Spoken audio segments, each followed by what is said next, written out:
few other people. There was one friend who was invited to work.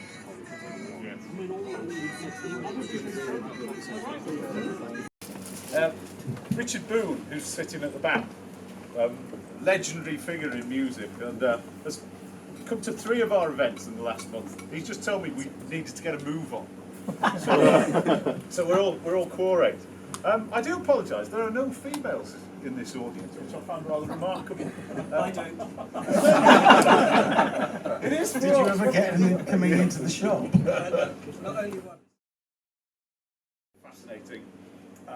And I rang Richard or emailed him one day, and he said, "Well, I'm kind of, that book's been and gone. I'm working on something new, and that something new is Original Rockers. So 18 months on or longer, we're finally here. So I'm delighted that Richard has come along to Walthamstow. I know in a bit we'll give him a warm Walthamstow welcome. And this time, you know, you listen to me all the time, rabbit on. So I asked my mate Nick Watt.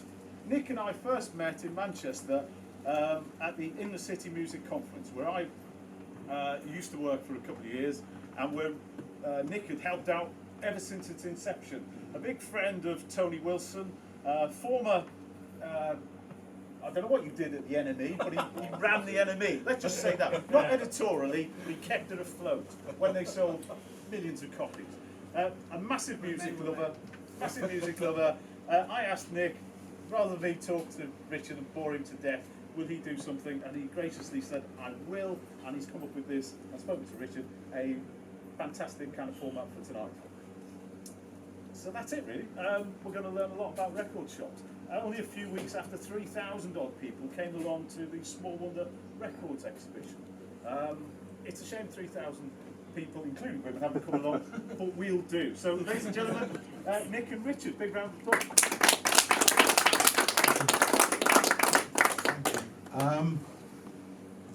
I think the thing that fascinated me most about the book was probably from about the age of 13, I've spent most of my life in record shops. What was your first experience? Because, I mean, you know, reading the book Revolver was, I think you could certainly describe it as slightly quirky compared to a lot of record shops. Yeah. What was the first experience of walking into that place? When I was writing, I thought I'm actually not writing about one specific shop. I'm writing about every shop, and the shops that are no longer here. And although we're all prone to nostalgia after a certain age, I feel that the internet had rather accelerated that process of nostalgia. So most of us here, I think, can remember a time before the internet, especially when music was consumed before the internet. So I wanted to write about the spaces where people learnt and had to kind of spend time and invest time in learning about music. And obviously the shop I'd worked in was called Revolver, and in Bristol, and I thought this will be a metaphor for every record shop. But the more I remembered about Revolver, things like the police thought it was an LSD factory and raided it, and the owner got kidnapped by reggae promoters. I realised it was, you're quite right, quite an individual shop. My first experience was as an undergraduate. I walked in on my first day as a student, and I'd heard about it before I'd gone to university. I think it would be stretching to say I went to Bristol in order to shop at Revolver, but there's an element of that. And so the shop itself didn't have any shop front at all. You had to walk down this kind of fairly down at heel, sort of non-thoroughfare-y place in quite a smart part of town. And there's no shop front. There was a blackboard, a butcher's A-board, but you had to kind of walk up a couple of steps, then walk down this really long corridor, which allowed you just long enough to feel that you'd made the wrong decision by walking there. And there was a fire door at the end. I think it'd probably been lifted from a hospital or a school or somewhere in the civil service. It was one of those thick fire doors with the plate glass. Yeah. And after what felt like 5 minutes, it was probably about 30 seconds, you thought, well, all right then, I'll almost push this door open and hope for the best. And then there was this room about the size of here, where we are now, and no daylight at all, apart from this very, very, very dirty window that was never cleaned. And then at the opposite end there was a counter which was quite high for a shop counter.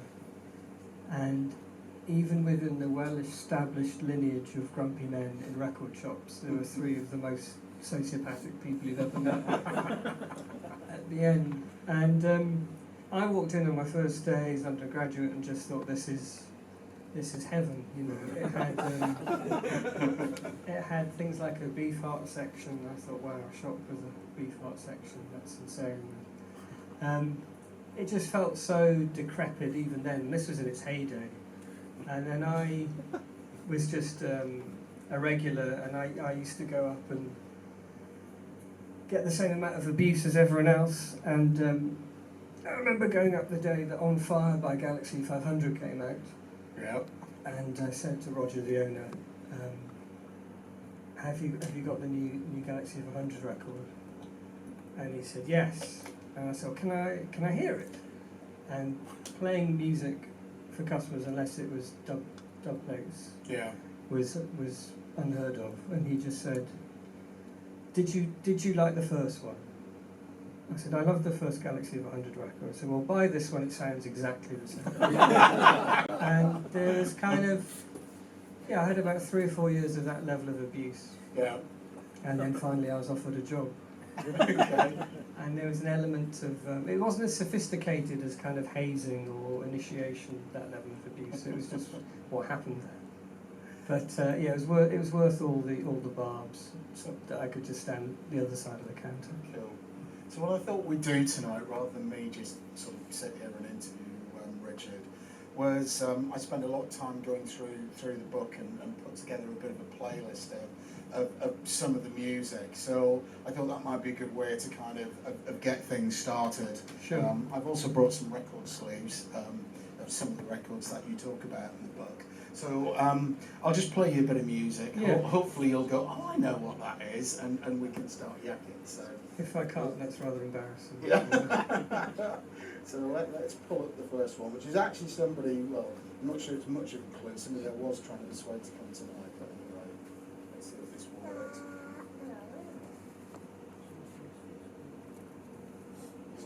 It starts rather quietly. How quiet? Is that going to scare people? No, There's no drums. there's no chance.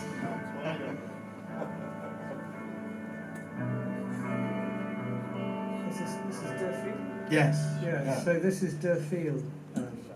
It's actually just, sorry, there you go. Is that an original? Oh, Yeah. It started already. Is that an original? Wow. I didn't bring the vinyl, Okay. I just brought the sleeves. So this is Durfield. This man here is Simon Fisher-Turner, who some of you may know. Simon was a child star and may not like this being repeated, but was signed to Jonathan King's record label as a child star. That might be a part of his biography he doesn't want to develop, I don't know. In fact, I think the first single they put out was a cover version of Bowie's Pretty Star. Well, Simon was also David and Angie Bowie's babysitter. So he has had quite an extraordinary life. He made nearly all the music for Derek Jarman's films, which is quite a thing to be able to say that you've done. But anyway, he and a friend called themselves Durfield, i.e. two girls. They dressed up as two French girls. I don't think you can tell they're French from this. I don't know if ribbons signifies France. And this is a record of very soft music. I think if you didn't know it and heard it, you'd think it might be like the early Cocteau Twins or that Liz Fraser, that kind of thing. It's very, very, very soothing. It veers towards slightly unsettling at some point. And the preposterous biography they invented for Durfield was that they were orphaned and this was the music of their imagination and that kind of thing. It was made in in a Soho soundtrack studio where they make pornography. I don't think that's got much of a bearing on the sound, but other than the fact it was made there. But it's a very beautiful record. It's very recently reissued, and they played one show as De Fever. And did you go? No. It was at the New Cross venue in 1982, and they dressed up as girls, and I think the rest took care of itself. How did you discover that record? Was this something you first heard in Revolver? Yeah, so there was the shop I've described, and then there was this back room which was filled with just about every record anyone who came to the shop wanted, but that we refused to sell to them. So there was a complete original set of Can Records on United Artists, there was Sun Ra Records on his own Saturn label, there was every record on the Harvest label, loads of all the Electric Miles Davis, loads of Albert Ayler. We had lots and lots of ESP disc records, some of you might know. Am I feeding back? No. I am to me, that's fine. That's nice. And then so there's this back room full of records, and then beyond that there was this cellar that was full of records. And this cellar had belonged to an organisation called the Cartel, that I'm sure some of you know about, which was the distribution wing of Rough Trade, and which Richard here was very much part of. And all the stock that was put through the system, the Cartel, was in this separate back room in Revolver, and when I worked there, the Cartel had gone bust, so all the records in this room were kind of frozen stock. They're also incredibly rain damaged stock because they'd just been left there to rot, and this sort of rather cave-like room had lots of condensation, just everything got soaked. But within there were things like the field, which did at the time just feel like, it felt really like archaeology going through this cave of records. And there are things there that now have a different value, like because it was Bristol and the Y label, there were lots of Pop Group and Maximum Joy records, and there was the liquid records there, that kind of thing. So in the early 90s, these things had a different value and felt very much from an age where no one had any real interest in that music at that time. So they very much felt like ghosts in this back room. Yeah. I mean, you mentioned Y Records, which I guess was probably my first experience of music that was coming out of Bristol, and it certainly felt very different. I mean, particularly the Pop Group, but even Maximum Joy and a lot of the other groups, you know, certainly seemed to take a lot more from jazz and black music in general, and certainly a lot of the other kind of music that was contemporary to that. Were any of those bands still around when you worked at Revolver? No, Mark Stewart was around, has always been around, and used to come in occasionally. Grant from Massive Attack worked in Revolver before my time. Okay. And he met Mushroom. While Grant was in the Wild Bunch, Grant did the time-honoured thing, which I certainly did, of ordering records for himself, then not actually putting them out for sale, but putting them straight in a bag. And because he was a DJ in the Wild Bunch, he used to order a lot of electro and hip-hop from America. And this kid came in and ordered a record that Grant hadn't heard of, and the kid was Mushroom. Okay. And Grant said, well, you better be in my crew then, because I can't have someone in Bristol who knows about import 12s that I don't know about. And there was 3D graffiti tags on the shop door, so I wouldn't go as far as saying it was the massive record shop, but there was a fairly rich connection with them. But I think, Bristol's a really, I don't know if this actually holds water, but my sort of pet theory is, if you think of the places which have produced music traditionally in Britain that are regional, you have Manchester and Liverpool, obviously, and Glasgow and Leeds. These places are all, on the BBC4 documentaries that Mark mentioned. These are the places where people say, oh, if you didn't get into a band, you had to work in a factory. I don't know whether that's true or not, but certainly Bristol wasn't a place that had that kind of society, really. I mean, Bristol's always been a fairly well-off place. Yeah. But the one thing it has had is very real racial problems. The first riots in '81 was started in Bristol, and for a city so lackadaisical and comfortable as Bristol, for that to start rioting before Toxters or Brixton, things had to be very, very bad, and they were very bad. So I think it was that kind of racial tension that inspired the music in Bristol rather than the kind of urge not to work in a factory, if that makes sense. Yeah. No, totally. In fact, I just want to try and find a piece of music I was going to play just about now, and of course it's magically managed to disappear from my playlist. Go on. Now, one of the good things about Revolver, one of the many good things, was before my time, it used to sell the dub plates to the sound system guys in Bristol. So used to get all the reggae from Jamaica directly, and they'd come up from St Paul's and they'd have this kind of auction. It wasn't quite an auction, but if there were 2 or 3 copies of the same dub plate, they play kind of 3-second intro, and one of the sound system controllers would put their hand up, meaning that one's for me. And then if there were 3 copies, all 3 copies would go to the one sound system.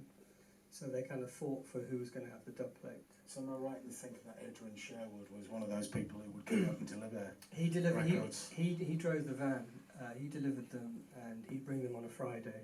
This is before my time, obviously. And the pop group were all kids at Bristol Grammar School or Bristol Cotton School. They went to quite posh schools, no matter what they tell you. As did everyone in music, just about, I think. They'd hang out there waiting for Adrian to come, and they'd stay after hours and smoke weed and listen to dub plates. But the one rather kind of borderline scary moment I encountered with this culture was we got a box of albums straight from Jamaica, and I opened it up, and in the middle of this box there was about $750. And I showed Roger, the owner, and said, right, there's this stack of money in here. And he counted, he said, oh, actually, it's $1,000. Oh, that's all right. And then he immediately left and took it to the post office to change it into sterling, and said, right, that's the rent paid for 3 months. And then 2 days later, these exceptionally heavy dudes came in. Yeah. And it was February, and one of them had the trademark sunglasses on the head. And said, I hear you've had a delivery. And I said, yeah, reggae delivery. Yeah. I said, well, it's all racked out in the reggae section. Yeah. No, delivery. And I was young and stupid and able to kind of front it out. And they left, but as they left, the other one turned to look at me and blew me this kiss. Okay. And I can still feel the hairs on the back of my neck just talking about it, thinking my time on earth might be not as long as I think Did it you is. hide under the counter the next time? For about a month. Let's play a quick bit of music. Hang on a sec, let's see if we can get this to work.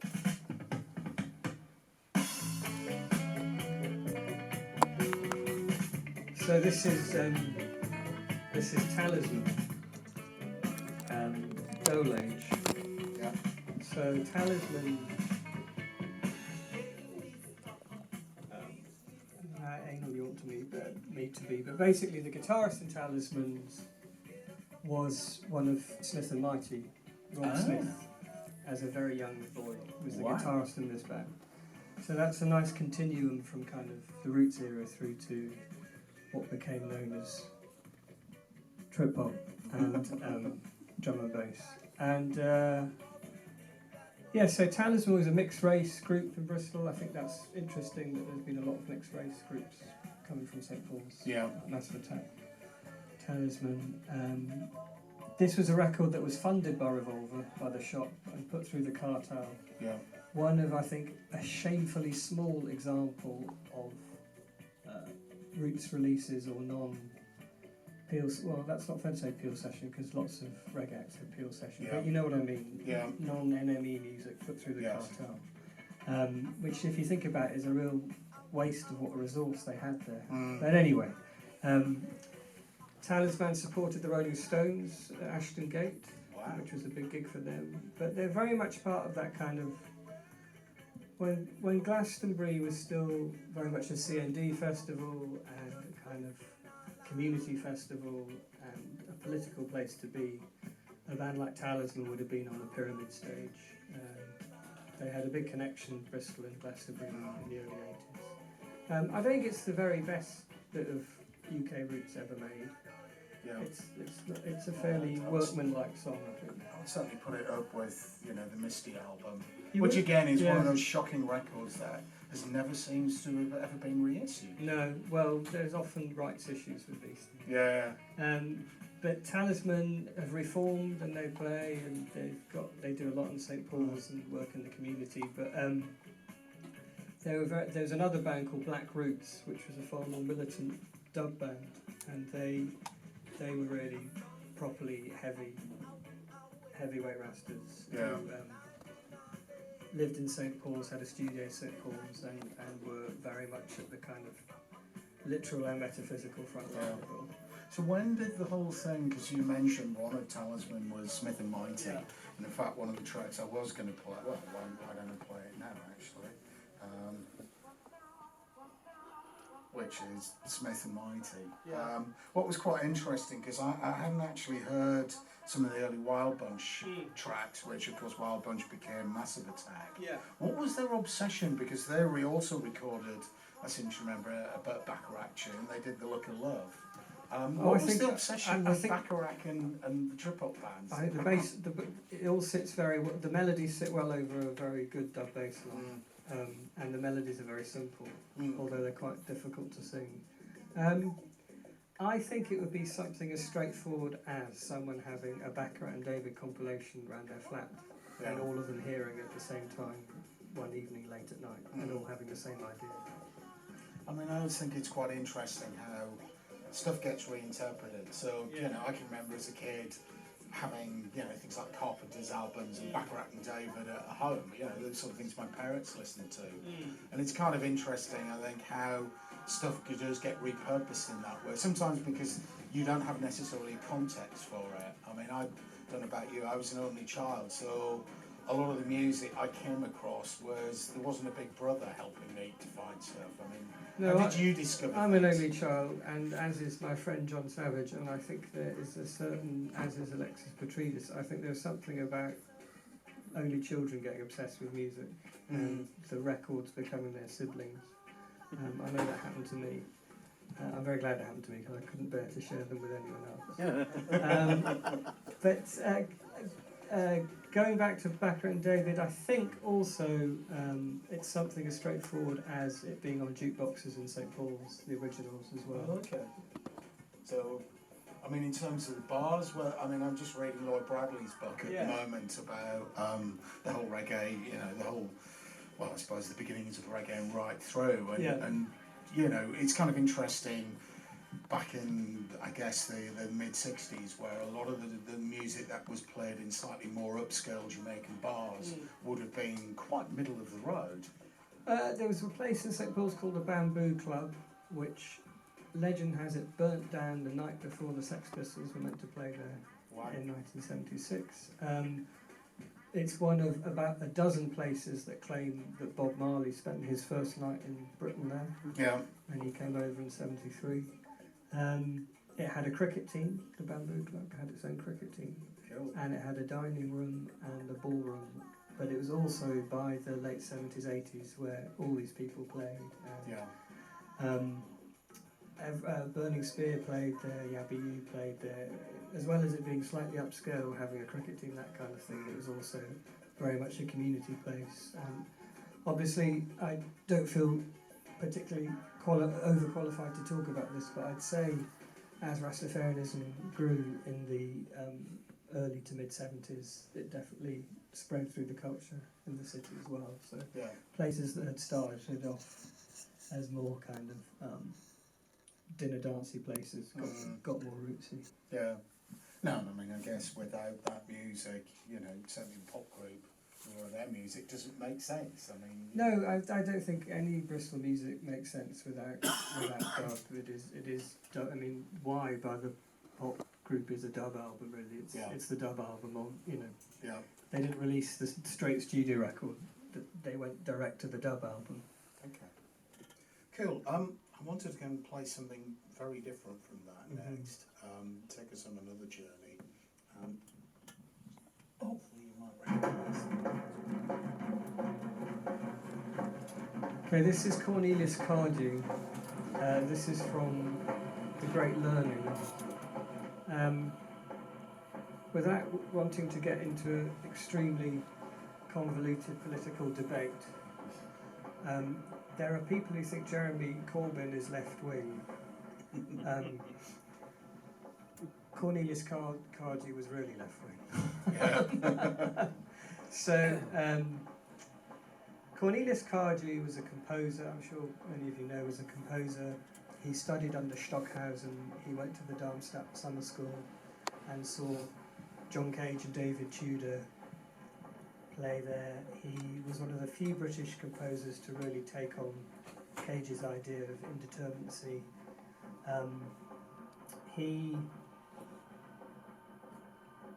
This is based on a text by Confucius.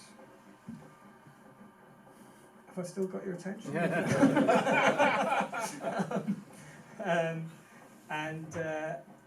During this period, he came into contact with AMM, which was an improvisatory, I think the right word would be ensemble, that featured Keith Rowe and many people who went on to be absolute stalwarts in the British improv scene. AMM, Eddie Prevost, the drummer, all of whom had very strong left-leaning principles. I think one of the interesting things about improv music in this country, British jazz, is compared to figures like Tarek Ali or Jermaine Greer or all those kind of soissons-huitons, even Tony Wilson, it actually stayed very, very, very true to the politics and the ideology of '68, rather than the cultural impact and the signifiers. I don't think there are many British improv players who aren't left-wing. It's inherently left-wing music.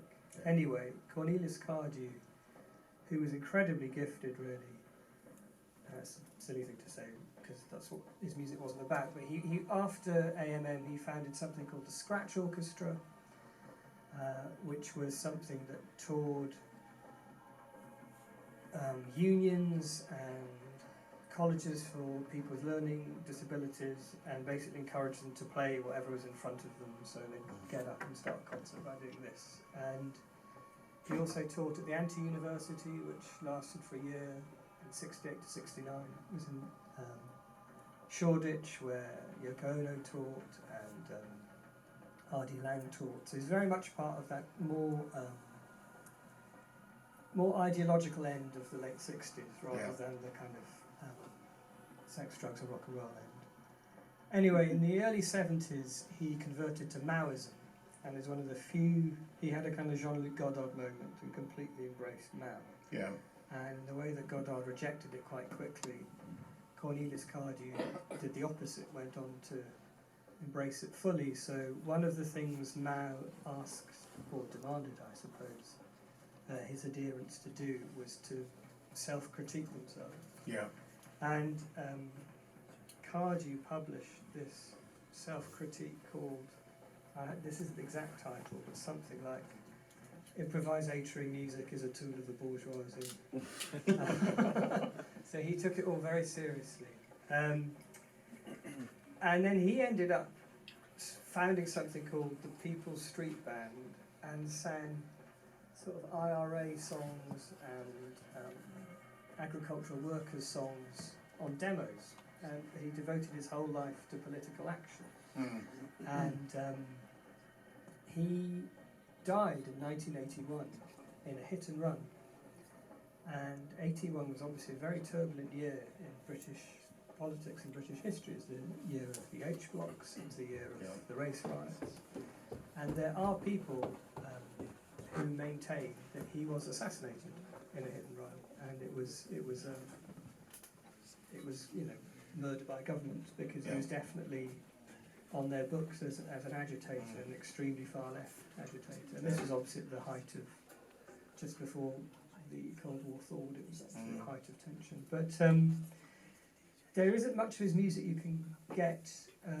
Nearly all of it is to be interpreted how you see fit to interpret it. Even the great learning there, the score can be interpreted as symbols, or it can be interpreted as a dream. It's up to you. And there's something very, very, very beautiful about it all. But it's almost impossible to disassociate the music from the man, and he certainly had an incredibly complicated life. I wanted to write about him because one of the things we did in Revolver was we kind of championed improv and free music in a very pointless way, because we barely sold anything. It did mean I got a complete collection of spontaneous music ensembles and company and things like that, which I have to say I don't listen to very often. That may not be the point. But anyway, the funny thing was, this music was distributed by a guy called Ken, who had this company, rather ironically, but not deliberately ironically, named Impetus. And their headquarters was in a former chicken farm in the Outer Hebrides. And once a month, he'd basically load up, and of course he drove one of those Morris Minor estates with the wooden panelling, and he'd load this up with pretty heavyweight improv, and drive around Britain trying to sell it to people. And he had 5 or 6 shops, including probably Mole Jazz or Ray's. I think the squares at Rough Trade couldn't handle this music. He ended his last port of call always on this trip was Revolver. And when he walked through the door, he really did look like someone who'd driven several hundred miles trying to sell improv music to people. Very distressed, no doubt. Just, 1,000-yard stare, does it come close? And we couldn't really sell the stuff. We liked the music, and we felt a very kind of empathy with it because it was extreme and eccentric, and it was also, some of it was really, really good. And the Arnold Feeney Gallery in Bristol had been a real kind of hub of improv in the 70s. AMM played there, John Cage played there. It was a play, it was in the culture, but the culture didn't go very deep. But it was there, So we felt we should represent it. And but we'd always end up spending 250 quid a month with Ken, and the records would just sit there. And by a few times, Ken would just come in at the end of this journey, as I say, and he'd just walk through the door to the counter, and Roger would just go, no. And he had this trick, which was he was given copies of The Wire, that magazine The Wire, FOC, free of charge. So he'd kind of, despite being told to back the fuck up, he would come to the counter and just start liberally throwing copies of The Wire at us, knowing this would kind of distract us as we laughed at who they put on the cover. And by the time we kind of looked up from our free magazines, he had his little pile of CDs on the counter ready to make us play them, and then the whole process would begin again. 250 quid later, he'd be out the door. I mean, when I first moved to London, my flatmate at the time was a guy called Mixmaster Morris. Morris Gould, and he was a big fan of This Heat and Henry Cow, and used to drag me down to recommended records down in, I think it was down in Wandsworth somewhere. It was in Wandsworth, yeah. This very strange shop that didn't seem, not dissimilar to Revolver. No in shop some front, ways.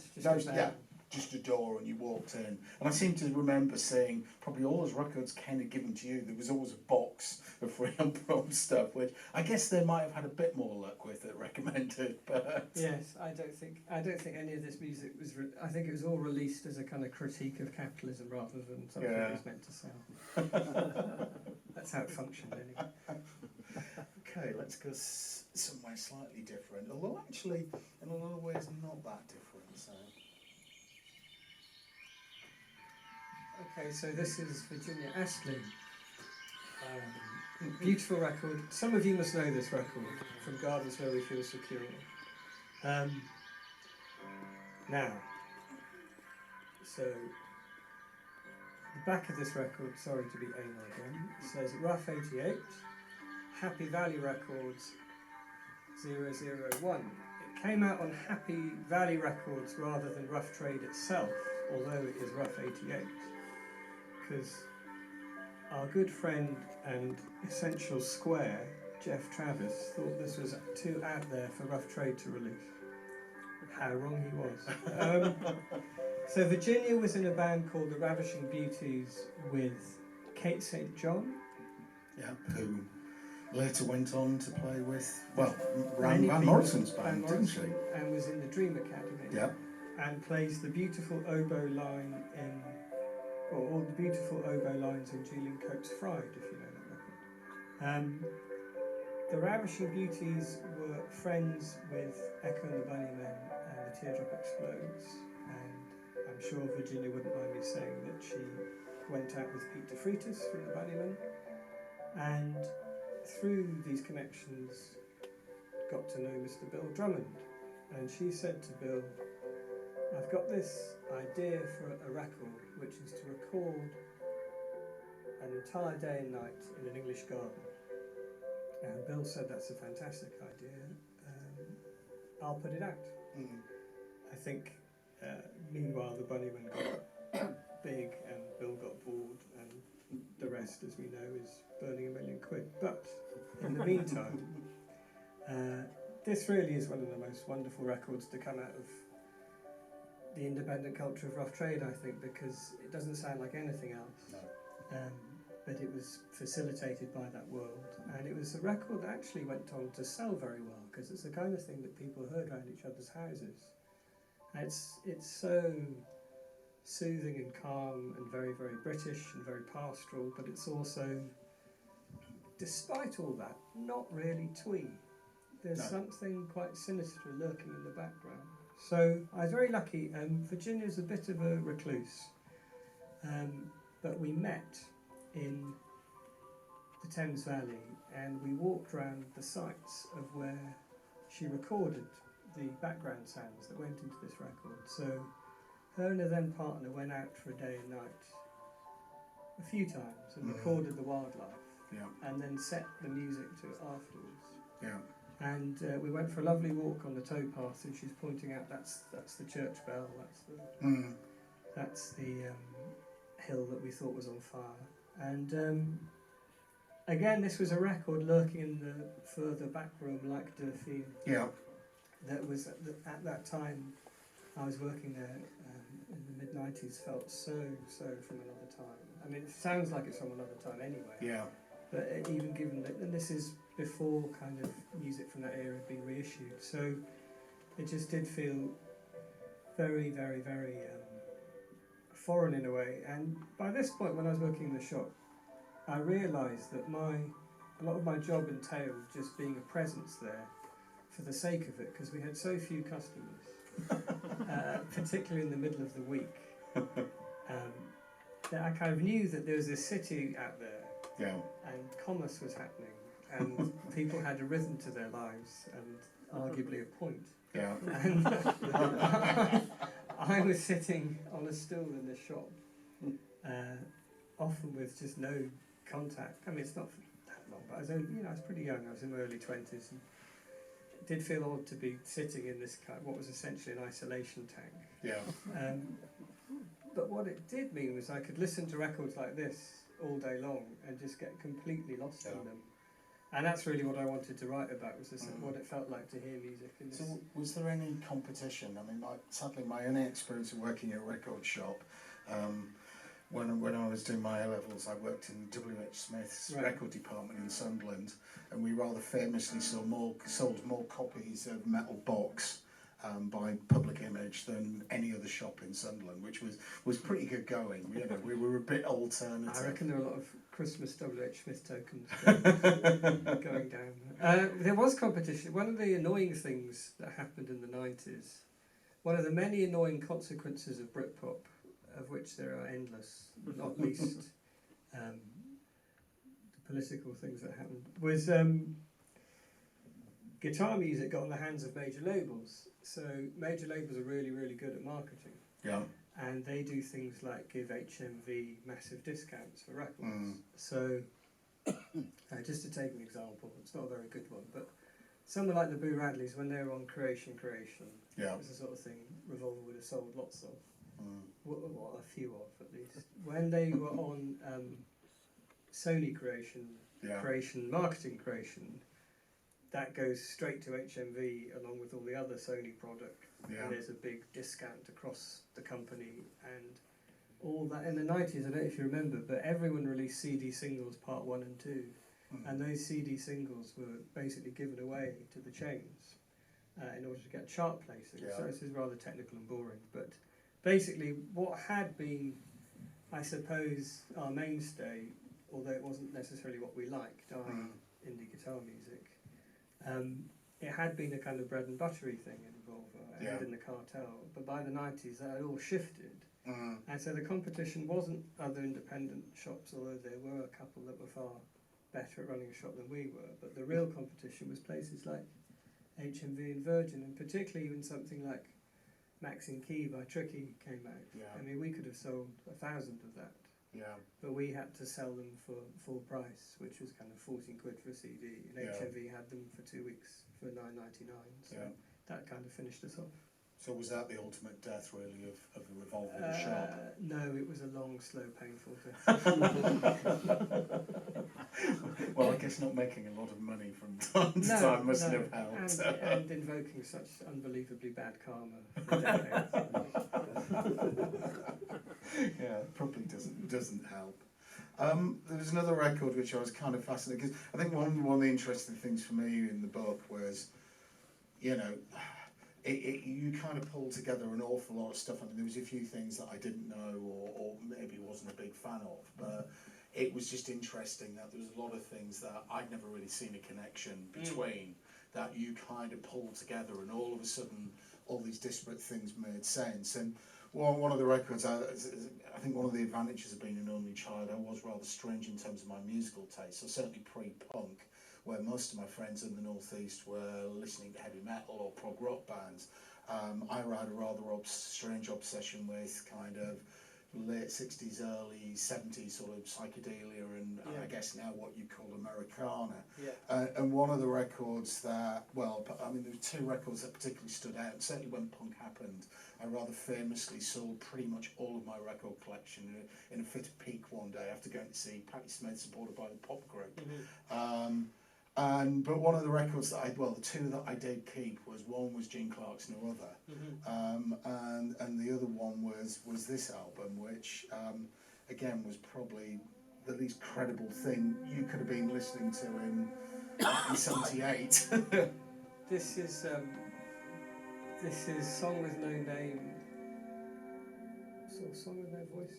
Anyway, this is from If Only I Could Remember My Name by David Crosby, which is a record I'm sure some of you know. It is interesting you bought it, because when it came out, this is prima facie example of why nearly all reviews in music weeklies are always wrong, and music journalists are not to be trusted. Is it got terrible reviews, kind of career-ending reviews for him at the time. Very interesting story, you know. Crosby really at heart wanted to be San Francisco rather than Los Angeles, but Crosby, Stills and Nash was the ultimate kind of pretend underground supergroup, but it was all done out of Los Angeles, it was all done by Geffen, and it was all done under the auspices of Atlantic, and it was very much meant to be new decade 70s.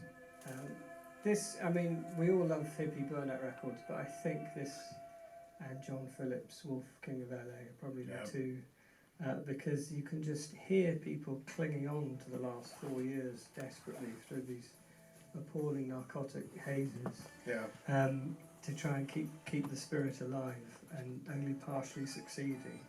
And one of the things that's kind of really tragic and wonderful about this record is someone had died just before he was making it, but he just surrounded himself with all his friends. So though they're not listed, all of Jefferson Airplane on this record, most of Quicksilver on it, Joni Mitchell's on it, Neil Young's on it. They're all on it.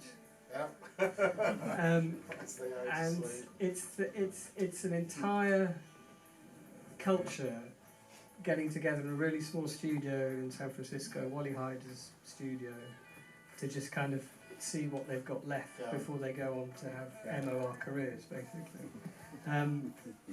But it's a mess. It's a beautiful mess, and the lyrics are, particularly to this song, are absolute nonsense. But so in the book I call a couple of moments Californian Plain Song, because there's just this wonderful sense of the Eden that they've all wanted to live in the 60s and the late 60s in California, kind of coming to autumn and sort of dying, wanting to die, not go into the light without a fight, do not go gently into good night. And it was a record that basically sat at my feet for 2 years, that no one had ever shown interest in, to the point where it couldn't be bothered to put it out in the second-hand section because I just didn't think anyone would buy it. Yeah.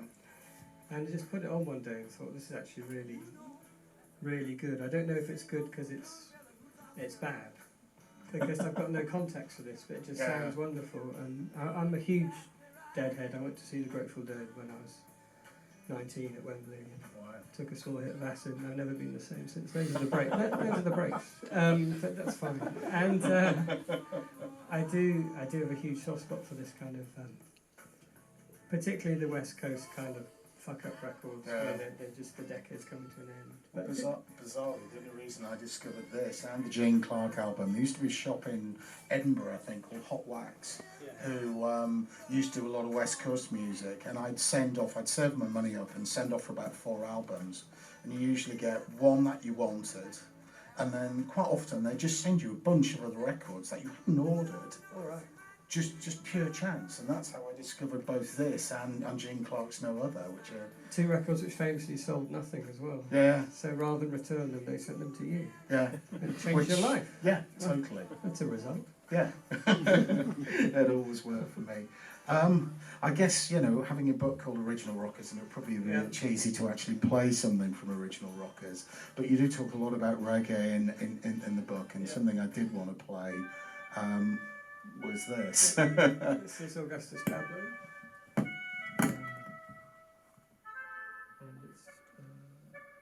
It's not like hang on. it's Augustus Pablo's playing with. Oh, this is, hang on.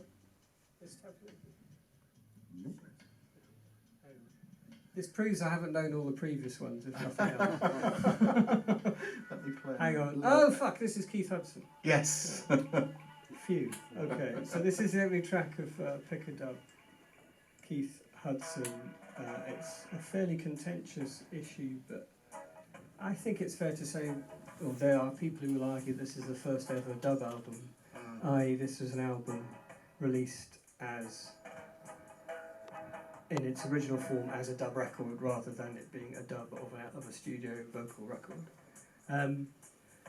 Keith Hudson's an incredibly fascinating character, probably not as well known as Burning Spear or Augustus Pablo, or certainly not Lee Perry.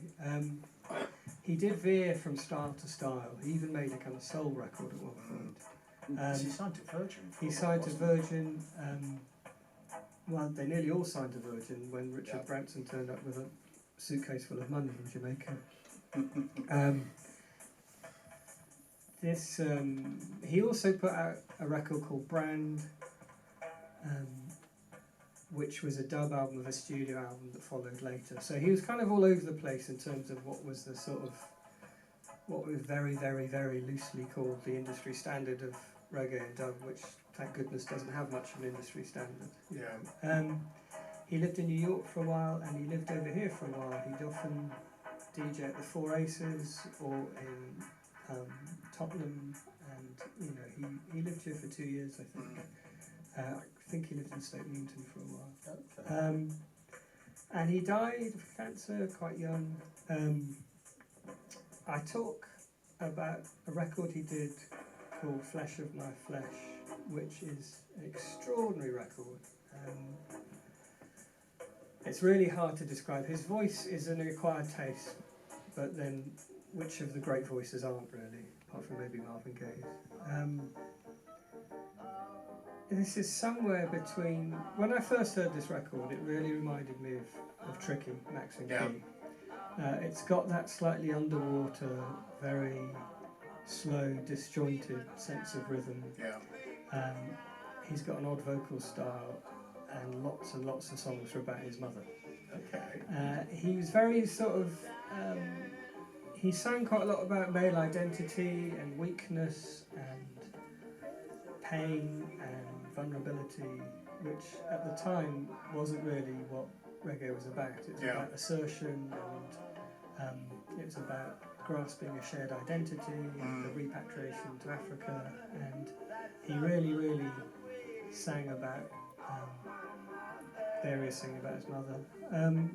So yeah, it's a very odd record. It's a kind of broken down singer-songwriter record in dub or something.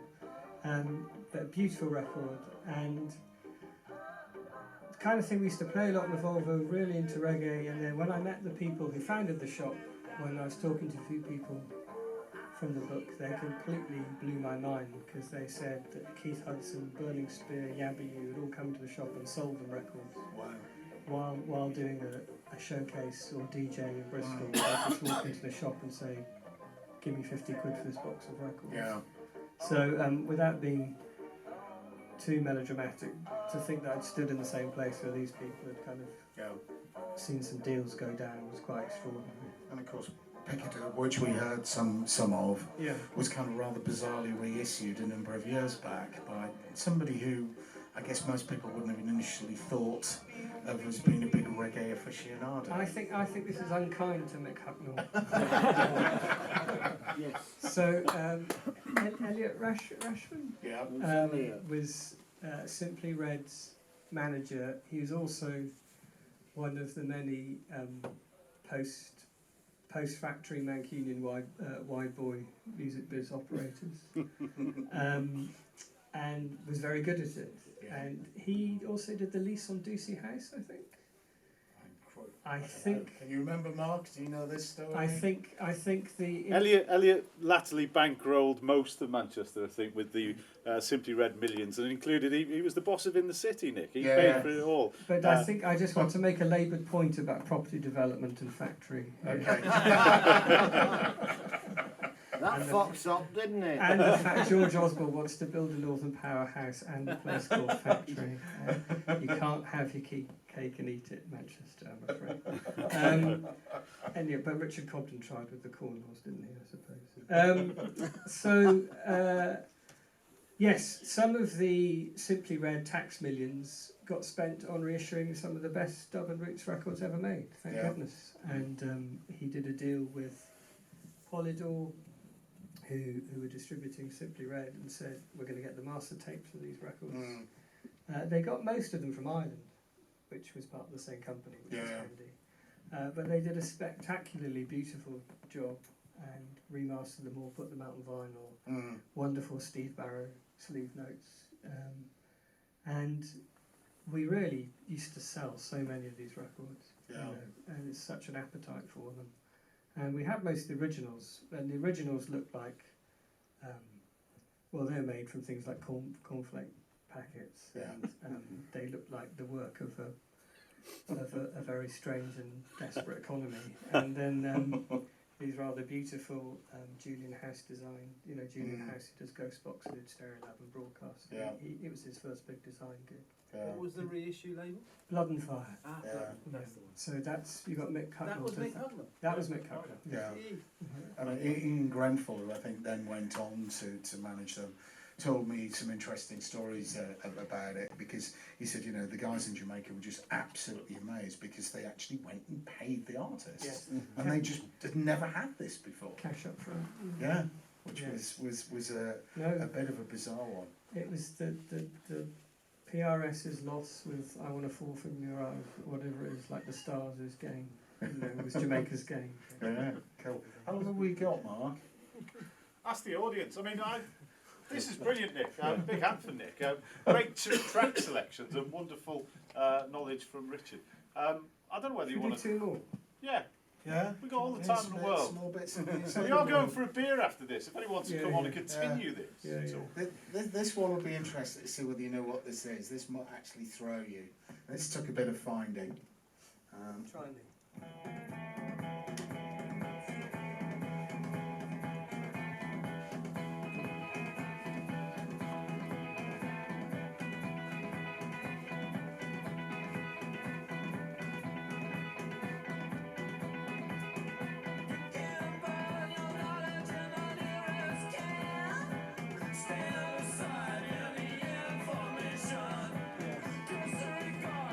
Ring any bells?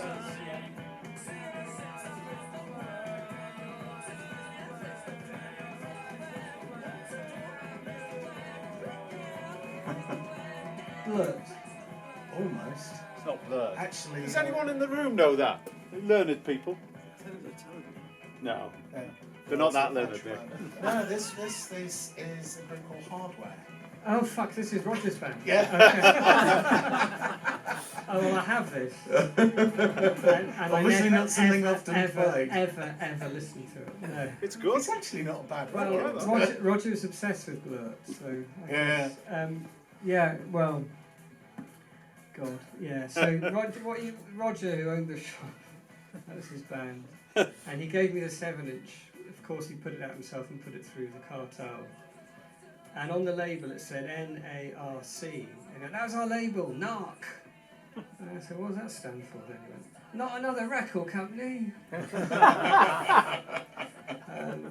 You know, Roger, we did this thing called In the City, and what's it called? Sound City. So, Yeah. you know, Six Music did this. I mean, you'd never know if you listened to them because it's not as if they talked about it a lot. But they did this festival that they did this year. And they went to Bristol. And so in '95, Radio 1 did this thing called Sound City, where they go, every year they go, as part of their kind of compliance, where they have to be in the regions, they go to a city for a week and broadcast from there. So you have Nottingham Sound City, Aberdeen Sound City, and in '95 it was Bristol Sound City. And I had a small label at the time, and there weren't very many small independent labels in the 90s, so got to know John Peel fairly well, and he rang me up once and said, oh, there's no money left for the BBC, I might have to come and sleep on your floor. But anyway, he did have a hotel, of course, but he did hang out with us for the week and had some wonderful times with him. And at one point he was in Revolver and trying to buy some records. Yeah. And I said, have you seen the loo door? We had this lavatory at the back which made the loo from Trainspotting look like the Ritz. It was so horrible. I can't begin to describe it. But on the door there was quite a lot of graffiti, so The Cure had signed it. Yeah. The trio, like the classic lineup of Tolhurst Smith and the big goth on bass, I forget his name. Simon Gallup, and lots of people had signed it, but John Peel had signed it probably in the early 80s, and someone else had written Liverpool, the gods are on the march again, and in his very tight handwriting he'd done an insert that said unfortunately in the wrong direction. It's very John Peel graffiti. Anyway, I showed him the loo and said, do you remember signing that? He said, no, I don't remember doing that. I said, anyway, I want to go and buy some records, so went round the front, and he started asking Roger if we had certain records in stock. And Roger, unfortunately, just treated him as he did every other customer. Just started being very rude to him, looked over his head, wouldn't look him in the eyes. Well, we could order it for you, I suppose, I don't know. You know, just absolute, it brought out the worst in him. And we then went off to do a radio programme, and John Peel, I said to him, sorry about that, Rog gets like that, you know, he's been doing it for so long, and he just went, possibly a little bit too long. So, I mean, in a way, I kind of wanted to, it was a hysterical place, Revolver, and it was funny, but it also was hysterical in other ways, and you know, it really wasn't like a kind of high fidelity place, and not all record shops are. Some, you know, it was more like an anarchist bookshop or a really badly run health food restaurant. It was a kind of precursor to Weatherspoons in a way, because it was a place where middle-aged men could come and kill 2 hours in daylight hours and feel safe. It was a safe space for them, and rather than drink kind of Doom Bar, they could talk about Captain Beefheart. Yeah. And it was the kind of the people on the margins of society felt they had a home, and it was important for me to write about it in those terms. Okay. Well, let's play a last piece of music. Okay.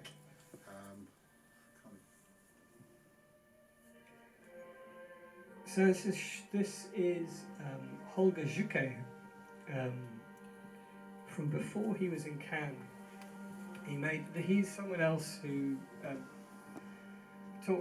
Nick talked about how I made connections between records. So not to put you off buying it, Stockhausen comes up a couple of times in the book, and Holger Zucchi studied under Stockhausen, as did Cornelius Cardew, and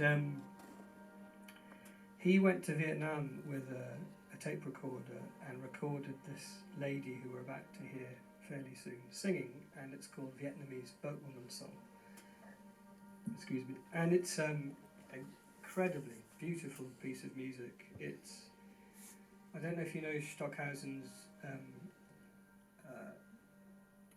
Anthem for Youth Sung Gesehen, which uses John Cage's ideas of indeterminacy, that you take separate pieces of music and not just see what happens, but work out what the connection is.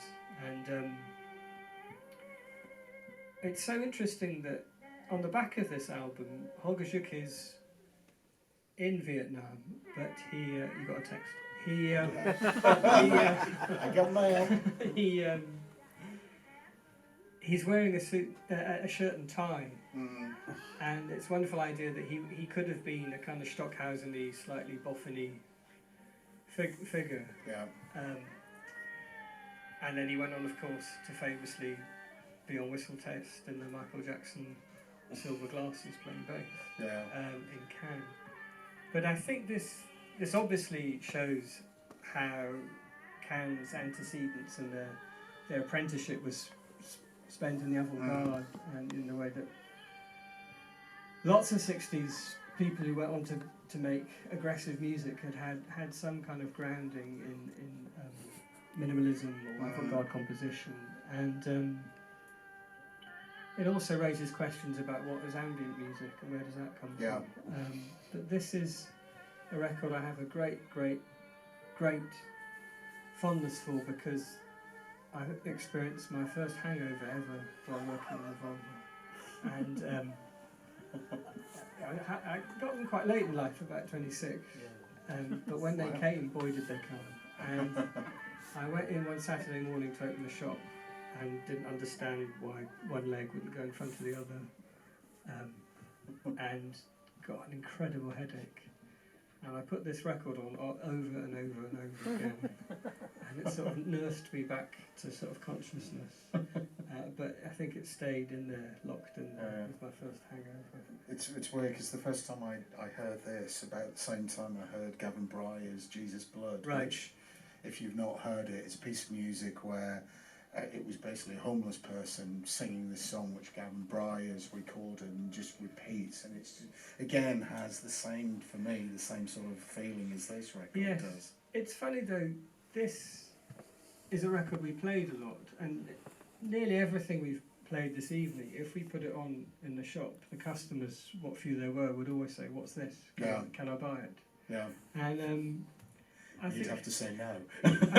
But we did offer to make tapes for people. Oh, okay. We said we'd do a tape for you if you like. Still not the same as selling the record, the record shop, but technical.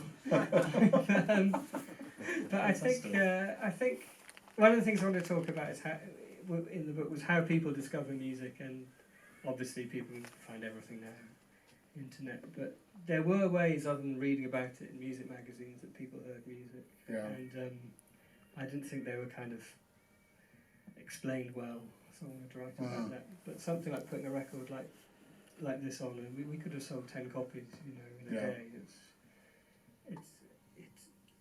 we didn't, but if we had, we might have changed the course of history. No, I just remember getting a shop called Volume Records in Newcastle to play. Oh, hat. Yeah, Yeah. get to play Steve Reich in the Yeah. shop. And they never, I mean, they stopped this stuff, but nobody had ever played it. Right. And they put it on, and Has and the rest of them just stood there and went, what the hell is this? This is amazing. And again, it was just one of those moments. Anyway, I'm going to shut up now and let you guys hopefully ask Richard some questions. So if there's anything that you'd like to ask Richard. Sure. Was the book entirely drawn from memory, or did you ever keep a diary?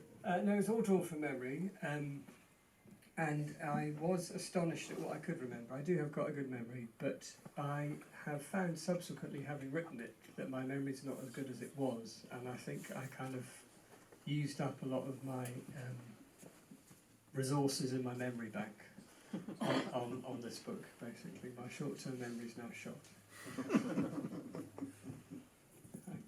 I don't know if anyone else can say this or not, but Revolver Record Shop was very much part of my growing up, because I grew up in Bristol. Yeah. And what I remember in particular is that there was in the late 80s, it was your go-to indie shop. Yeah. And something seemed to happen towards the end of that decade, start of the 90s, which changed it into what you've been describing, this kind of curious drop-in centre for fans of krautrock. Yeah. And That's good, I think. yes, I agree. And I was one of the ones that kind of was transformed from an indie kid by Roger into ahead. Cans Take Omega, etc. But what I do take issue with one thing in your description of Bristol. Yeah. You differentiate it from some of the more iconic provincial, regional cities in terms of music, in giving the impression that it somehow doesn't have a working class background. But I take issue with this because so many of the musicians from Bristol would have been builders, or would have been, that Gary Clayle, Tricky grew up in Noel West. No, that's sure. The Brilliant Corners, who were the big indie band in the 80s, were all from housing estates in North They West. were from Avonmouth, the docks. Yeah, sure. Lawrence Weston, Yeah. a band called the Sears, who were from Southmead. Sure. I think it's something, all of this has to come in to the mix of what makes Bristol tick. There's so much going on, there's so much conflict. You've got a university slap bang in the centre of the city, which drove Roger up the wall, I think, in terms of a lot of the students. Yeah. And they didn't take a great deal of interest in at No. that time. Sure. Now they do, of course, but it's a kind of, it's a potpourri of different kind of, you've got the kind of white working class Bristolian, and middle class Bristolian who's coming and going from other universities, Asian, black community. It isn't simply just, you make it sound a little bit like Guildford with a black community. So is there a question at the end of that? Sorry. But the question would be why, fundamentally would be, why is this myth perpetuated about Bristol, that somehow this is what it is? Because this is what, it comes back to this every time, that it's somehow this affluence there, which is very concentrated and isn't really either representative of the music scene or the people. Right. I was writing about Revolver, not Bristol, and the bands you mentioned, like the Sears and the Brilliant Corners, and there were 3 bands on Sarah who came from Bristol: Tramway, Secret Shine. Certainly Tramway, I agree, a lot of those bands don't come from this background you described, but the ones that people have heard of outside of Bristol, a great many of them do. Okay, so those bands like the Sears didn't really go on to have record deals, that kind of thing. What I was trying to say was that, not that there is no working class in Bristol, but what it does have is a great deal of racial tension that gets papered over and doesn't get explored in the way that it should. And I'd rather put my emphasis on that experience that people had there rather than on... Well, can I ask what years you were there in the shop? I was there from 1990 to 1996. Yeah, I can see your point. That is before, because in 99, 2000, there was the big reappraisal of the history of slavery, and the kind of racial tensions in Bristol now are nowhere near as bad as they were. No, they aren't. No. But they were during the 70s and 80s, and enough to make the city right. Should we carry this on in the pub? Because this feels like a conversation. Be very happy to. Anybody else got some questions? I really want to know what happened to Roger after the shop closed.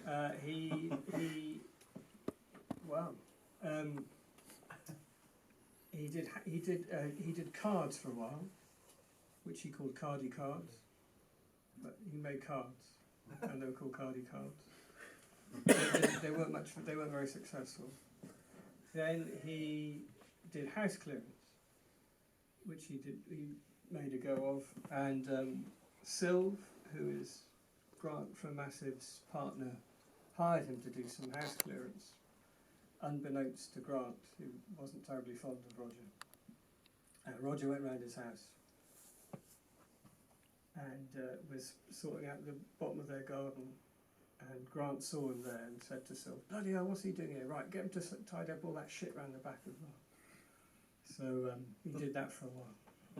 And then a friend of ours, Sketchy John, who used to be the weed dealer in Revolver, who's given all that up now, but he discovered the internet and eBay. And he said to Roger, "You do realise that some of this stuff is of value online now." So he didn't let John inside his house, but he said, "I'll bring you round boxes of records, you can sell them for me." And he did very well out of that for a while. But I saw him earlier this year and he's doing really well. He qualifies for a state pension now, so he's happy. Probably seems like a good place to stop unless anybody else has got any more questions. What's your next book, Richard? My next book is a history of the countryside and the pastoral. And it's a sort of jump-off point from that Virginia Astley record, basically. Yeah. It's called The Lark Ascending, and it starts with The Lark Ascending and finishes with Boards of Canada. That's enough music for us. I hope you'll come back to us when that's published. Be a pleasure. Thank you. Thank you, Richard. Thanks. Thanks, Nick.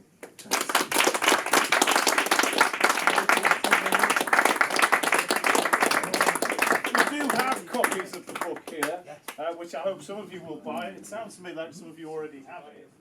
As you can see, it's a very contentious book.